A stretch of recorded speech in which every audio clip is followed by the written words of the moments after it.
Pada beberapa abad yang lalu ada seseorang yang dipandang sebagai salah satu manusia paling kejam, paling tidak berperi kemanusiaan dan paling tidak memiliki belas kasih kepada sesama manusia, yang tidak mengenal apa itu perasaan, penderitaan, kedamaian, dan memiliki cara berpikir yang sulit untuk dipahami, serta menjadi salah satu tokoh yang paling berpengaruh di dunia. Karena banyak sekali orang-orang Yahudi yang berjumlah sekitar 6 juta jiwa tewas mengenaskan di bawah kepemimpinan sosok tersebut. Bukan hanya orang dewasa, bahkan anak-anak, balita, bayi, bahkan lansia juga ikut merasakan kesengsaraan, penderitaan, kepedihan, dan keputusasaan semasa mereka hidup. Bahkan seseorang pada zaman itu yang mendengar kabar ini mengingatnya sebagai Holocaust. Karena pada hari itu sangatlah mustahil untuk mendapatkan harapan. Yang ada hanyalah keputusasaan. Satu hal yang diketahui dari tujuan dari sosok tersebut adalah ingin memusnahkan sebagian dari orang Yahudi. Dikarenakan dia memprediksi bahwa orang-orang Yahudi memiliki potensi untuk menjadi ancaman bagi manusia di masa yang akan datang. Dan pertanyaannya, siapakah sosok tersebut?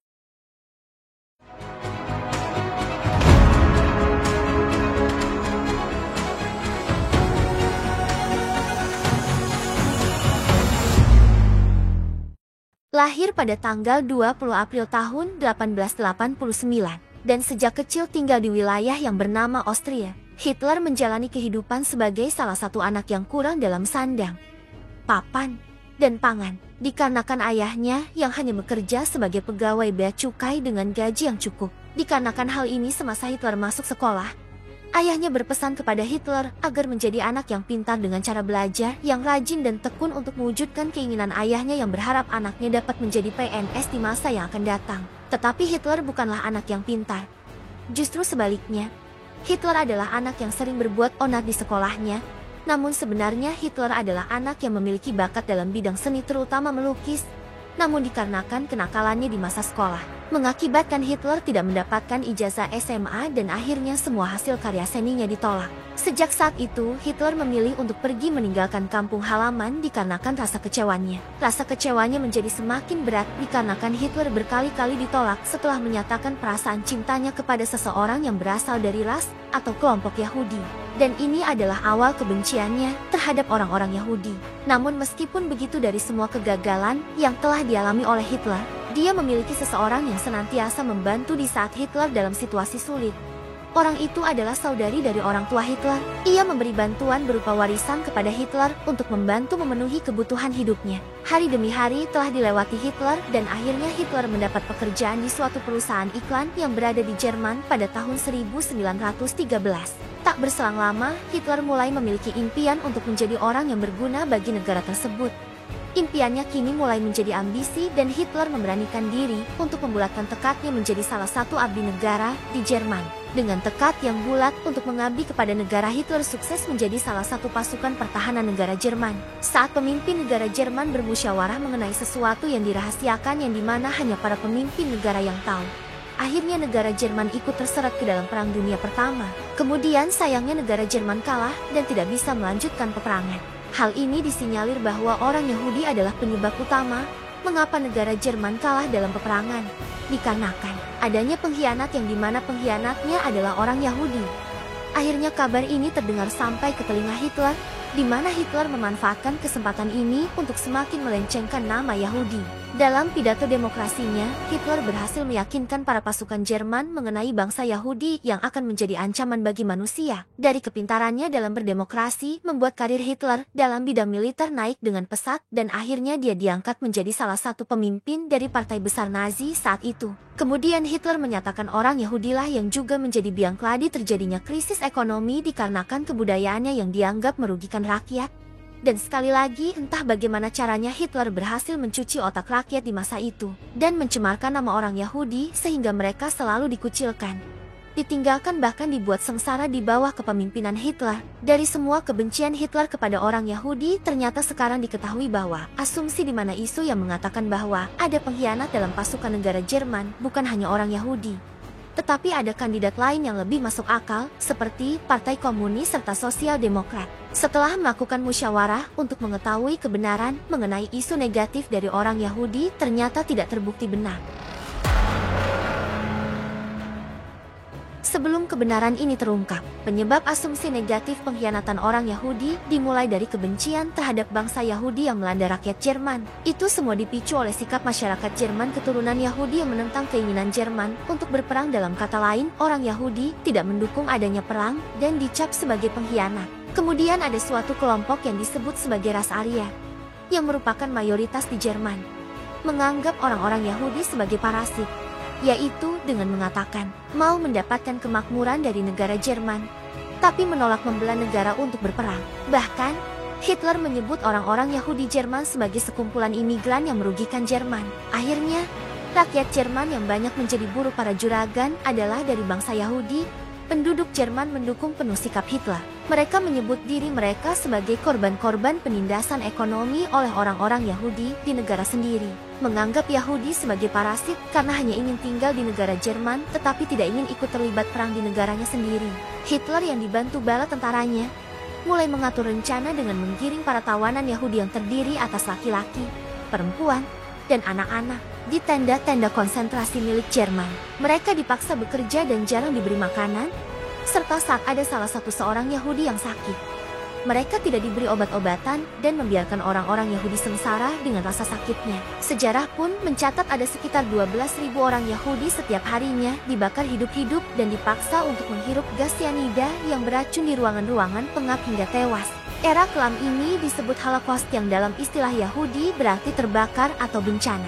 Tekanan kepada orang-orang Yahudi bermula dari gerakan antisemit atau anti-Zionis yang disuarakan oleh pemerintah, tentara dan masyarakat bahu-membahu memberantas bisnis-bisnis para imigran Yahudi pada 1933 hingga ke 1935. Pada September tahun 1935 dilakukan sebuah gerakan yang disebut sebagai The Final Solution atau solusi akhir yang dicanangkan melalui sebuah konferensi di Nuremberg. Orang-orang pendukung Hitler segera mendata asal-usul kelahiran dan juga data-data mengenai angka perkawinan dan kematian penduduk Jerman dari keturunan Yahudi. Mereka sampai semena-mena masuk ke tempat ibadah orang Yahudi untuk mencari data. Lalu razia pun dilakukan di perkampungan-perkampungan yang menjadi komunitas imigran Yahudi. Tidak ada perlakuan berbeda terhadap laki-laki, perempuan, maupun anak-anak. Mereka semua digiring masuk ke truk-truk serdadu dan dikirim ke lokasi penahanan di wilayah Auschwitz, Polandia. Dari sinilah awal ketakutan bermula. Para tawanan Yahudi digiring dalam keadaan kurus kering, lapar, dan telanjang ke dalam kamar-kamar pengap yang sudah dipasang pipa-pipa. Mereka tak mengerti untuk apa pipa-pipa di atas kepala mereka. Setelah ditinggalkan di kamar tersebut, pipa-pipa itu mengeluarkan gas cyanida. Saat mereka menghirup, racun cyanida itu pun masuk dalam paru-paru dan meracuni sel-sel darah mereka. Tentu saja ini sangat menyakitkan dan tidak terbayangkan betapa pedihnya akhir hidup mereka. Ada juga versi lain yang mengatakan bahwa tentara Jerman juga menyuntikkan zat kimia Zyklon B dengan dosis melebihi ambang batas sehingga sedikit demi sedikit mereka menjadi kurus kering dan membuncit seperti malnutrisi. Zat tersebut mengambil asupan gizi dengan mempercepat reproduksi epidemi dan bakteri sehingga orang Yahudi mengidap malnutrisi. Lalu, mereka yang sudah tak berdaya diseret ke kamar gas dan sebagian lagi dibakar. Peristiwa ini dipropagandakan sebagai Holocaust, sebuah tragedi genosida massal yang memakan 6 juta orang korban dari bangsa Yahudi. Lalu apa dan bagaimana ini terjadi? Dan bagaimana kelanjutannya? Pada paruh kedua abad ke-19, di Jerman dan Austria-Hungaria muncul sebuah gerakan bernama Gerakan Völkisch yang dikembangkan oleh para pemikir seperti Houston Stuart Chamberlain dan Paul Delagardie. Gerakan ini menyatakan bahwa Jerman harus memandang orang-orang Yahudi sebagai ras tandingan dalam pertarungan hidup mati dengan ras Arya untuk menguasai dunia. Antisemit Völkisch ini berbeda dengan antisemit Kristen. Yahudi dipandang lebih sebagai ras ketimbang sebagai agama. Dalam pidatonya sebelum Reichstag pada tahun 1895, salah satu pemimpin Völkisch bernama Hermann Alward menyebut orang-orang Yahudi sebagai predator dan basil kolera yang harus dimusnahkan demi kebaikan rakyat Jerman. Dalam buku laris tahun 1912 berjudul Jika Aku Seorang Kaiser, Heinrich Class, salah satu pemimpin Völkisch, menyarankan agar semua Yahudi di Jerman harus dihapuskan status kewarganegaraan Jermannya dan ditetapkan sebagai Fremdenrecht status alien. Class juga mendesak agar semua Yahudi ditiadakan dari semua aspek kehidupan Jerman, dilarang memiliki tanah sendiri, memegang jabatan publik, atau berpartisipasi dalam jurnalisme, perbankan, dan profesi liberal lainnya. Kelas mendefinisikan seseorang dianggap sebagai Yahudi jika menganut agama Yahudi sejak Kekaisaran Jerman diproklamirkan pada tahun 1871, atau siapapun yang setidaknya memiliki satu garis leluhur Yahudi. Selama masa Kekaisaran Jerman, gagasan Völkisch ini dan rasisme ilmiah yang berkaitan dengan Yahudi telah menjadi hal yang umum dan diterima secara luas di Jerman. Partai Buruh Jerman Sosialis Nasional didirikan pada tahun 1919 sebagai cabang dari gerakan Völkisch, dan partai ini juga mengadopsi satu lagi partai paham antisemit. Perubahan iptek yang luar biasa di Jerman pada akhir abad ke-19 dan awal abad ke-20 serta diringi dengan pertumbuhan negara kesejahteraan, menciptakan harapan luas bahwa utopia, yaitu dunia impian sudah dekat dan semua permasalahan sosial akan terselesaikan. Pada saat yang sama, didukung oleh prestis ilmu pengetahuan, di kalangan elit Jerman berkembang anggapan yang menyatakan bahwa beberapa ras secara biologis lebih berharga dibandingkan dengan ras lainnya. Dalam esainya pada tahun 1989, sejarawan Detlef Boeckert menyatakan bahwa Holocaust tidak semata-mata berawal dari antisemitisme, namun merupakan produk dari radikalisme kumulatif yang kemudian menghasilkan genosida. Setelah Perang Dunia Pertama, didukung oleh sedang berlangsungnya depresi besar, istilah Holocaust berasal dari kata yang terjadi di Jerman dari Yunani yang lebih besar daripada yang diduga selama ini, yang berarti adapun kalimat-kalimat olos yang memiliki arti dipersembahkan kepada Tuhan dengan cara dibakar, dan ini semua adalah nama plesetan dari kalimat kaustos. Selama ratusan tahun, kata Holocaust digunakan dalam bahasa Inggris untuk merujuk kepada suatu peristiwa pembantaian besar. Namun sejak tahun 1960-an, istilah ini mulai digunakan oleh para pakar dan penulis populer untuk menggambarkan genosida terhadap umat Yahudi. Kemudian pada tahun 1978, sebuah miniseri berjudul Holocaust mulai mempopulerkan penggunaan istilah ini dalam bahasa sehari-hari. Dalam Alkitab, kata Shoah juga dieja Shoah atau Shoah, bermakna bencana. Kata ini menjadi istilah standar dalam bahasa Ibrani yang digunakan untuk menyebut Holocaust pada awal 1940-an, terutama di Eropa dan Israel. Penggunaan istilah Shoah ini lebih disukai oleh banyak umat Yahudi karena berbagai alasan, termasuk sifat teologis dari kata Holocaust, yang mereka anggap sebagai referensi pada kebiasaan pagan bangsa Yunani. Nazi menggunakan frasa eufemisme untuk menggambarkan peristiwa ini, yaitu solusi akhir atas permasalahan Yahudi, dan dalam bahasa Jerman kata ini disebut Endlösung der Judenfrage. Frasa solusi akhir ini banyak digunakan sebagai istilah untuk merujuk kepada genosida dalam upaya untuk membenarkan tindakan pembunuhan mereka.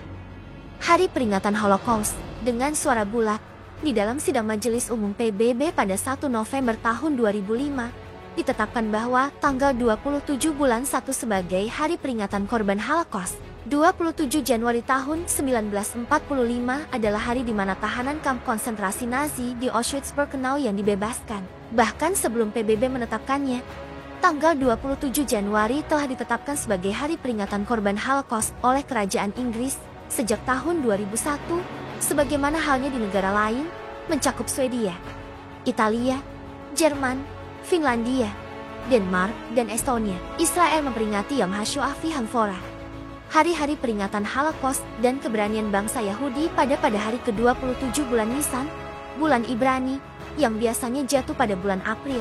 Hari peringatan ini biasanya juga diperingati oleh Yahudi di luar Israel.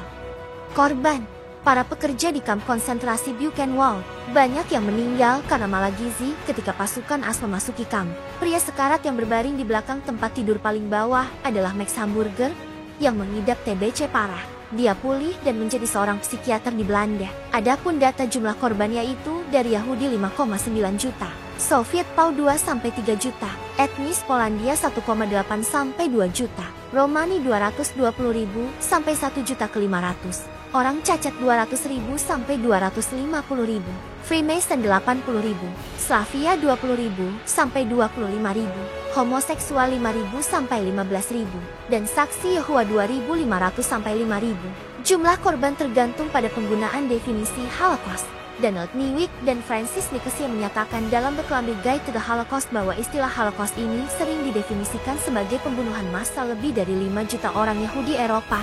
Mereka lebih lanjut menyatakan bahwa tidak semua orang yang sepenuhnya puas dengan definisi ini. Menurut Martin Gilbert, jumlah korban tewas hanya berkisar di bawah 6 juta, Sekitar 78% dari 7,3 juta total orang Yahudi di Eropa yang diduduki Jerman pada saat itu. Definisi yang lebih luas mencakup korban tewas sekitar 2 hingga 3 juta tahanan perang Soviet, 2 juta etnis Polandia, sampai dengan 1.500.000 orang Romani, 200.000 orang cacat, pembangkang politik dan agama, 15.000 kaum homoseksual, dan 5.000 saksi-saksi Yehova. Sehingga, jika ditotalkan jumlah korban jiwa menjadi sekitar 11 juta. Definisi yang lebih luas lagi menyatakan bahwa 6 juta warga sipil Soviet juga menjadi korban, sehingga meningkatkan jumlah korban tewas menjadi 17 juta jiwa. Ramo memperkirakan bahwa total korban Holocaust mencapai 21 juta. Perkiraan lainnya menyebutkan total warga Uni Soviet yang menjadi korban sekitar 26 juta. Sejak 1945, angka yang paling sering dikutip untuk menyebutkan jumlah total Yahudi yang tewas adalah 6 juta. Otoritas Peringatan Pahlawan dan Martir Holocaust Yad Vashem di Yerusalem mengungkapkan bahwa tidak ada angka yang tepat untuk menyebutkan jumlah Yahudi yang tewas. Yang paling sering digunakan adalah 6 juta, yang dikaitkan dengan kesaksian Adolf Eichmann di persidangan. Perhitungan awal mengenai jumlah korban tewas berkisar antara 5,1 juta menurut Raul Hilberg, kemudian naik menjadi 5,95 juta menurut Jacob Leszczynski. Yisrael Gutman dan Robert Razet dalam ensiklopedia Holocaust memperkirakan bahwa korban tewas sekitar 5,59 hingga 5,86 juta. Sebuah studi yang dipimpin oleh Wolfgang Benz dari Technical University of Berlin menunjukkan bahwa jumlah korban 5,29 sampai 6,2 juta. Yad Vashem menyatakan bahwa sumber-sumber utama untuk menghitung statistik ini berasal dari perbandingan antara sensus sebelum perang dan sesudah perang dan perkiraan populasi, serta dari dokumentasi Nazi tentang deportasi dan pembunuhan. Pusat basis data korban mengumpulkan nama-nama korban Yahudi yang bersumber dari dokumen-dokumen sejarah dan kenangan pribadi individu. Dalam edisi ketiga penghancuran Yahudi Eropa, Hilberg memperkirakan korban tewas sebanyak 5,1 juta, termasuk lebih dari 800.000 orang lainnya yang meninggal akibat getoisasi dan pembunuhan pribadi, dan 1.400.000 tewas dalam penembakan di udara terbuka, dan lebih dari 2.900.000 yang tewas di kamp-kamp. Hilberg memperkirakan bahwa jumlah korban tewas dari orang-orang Yahudi di Polandia mencapai angka 3 juta. Perkiraan Hilberg ini pada umumnya dianggap sebagai perkiraan konservatif, karena hanya menghitung jumlah korban berdasarkan catatan yang tersedia dan menghindari penyesuaian statistik. Sejarawan Inggris Martin Gilbert mengemukakan sebuah perkiraan minimal, di mana lebih dari 5,75 juta korban Holocaust adalah Yahudi. Lucy S. Dawidowick menggunakan angka orang Yahudi yang ada di Uni Soviet. 6 juta orang Yahudi yang tewas dalam Holocaust berarti mewakili 60-75% dari total populasi Yahudi. Dari 3,3 juta Yahudi di Polandia, lebih dari 90%-nya tewas. Proporsi yang sama juga berlaku di Latvia dan Lithuania. Namun sebagian besar Yahudi Estonia dievakuasi. Dari 750.000 populasi Yahudi di Jerman dan Austria pada tahun 1933, hanya sekitar seperempat yang selamat. Yahudi Jerman juga banyak yang beremigrasi sebelum tahun 1939, mayoritas melarikan diri ke Cekoslowakia, Prancis atau Belanda. Dan dari negara-negara ini, mereka kemudian dideportasi menuju kematian mereka. Di Cekoslowakia, Yunani, Belanda, dan Yugoslavia, lebih dari 70% Yahudi tewas. 50-70% populasi Yahudi tewas di Rumania, Belgia dan Hungaria. Ada kemungkinan bahwa persentase serupa juga tewas di Belarus dan Ukraina. Namun angka-angka ini kurang akurat. Negara-negara dengan persentase kematian Yahudi yang lebih rendah adalah Bulgaria, Denmark, Prancis, Italia, dan Norwegia. Albania adalah satu-satunya negara yang diduduki oleh Jerman yang memiliki populasi Yahudi lebih besar pada tahun 1945 dibandingkan pada tahun ke-1939. Sekitar 200 Yahudi pribumi dan lebih dari 1.000 pengungsi di Albania difasilitasi dengan dokumen palsu, disembunyikan, dan umumnya diperlakukan sebagai tamu terhormat di negara itu, yang penduduknya kira-kira 60% Muslim.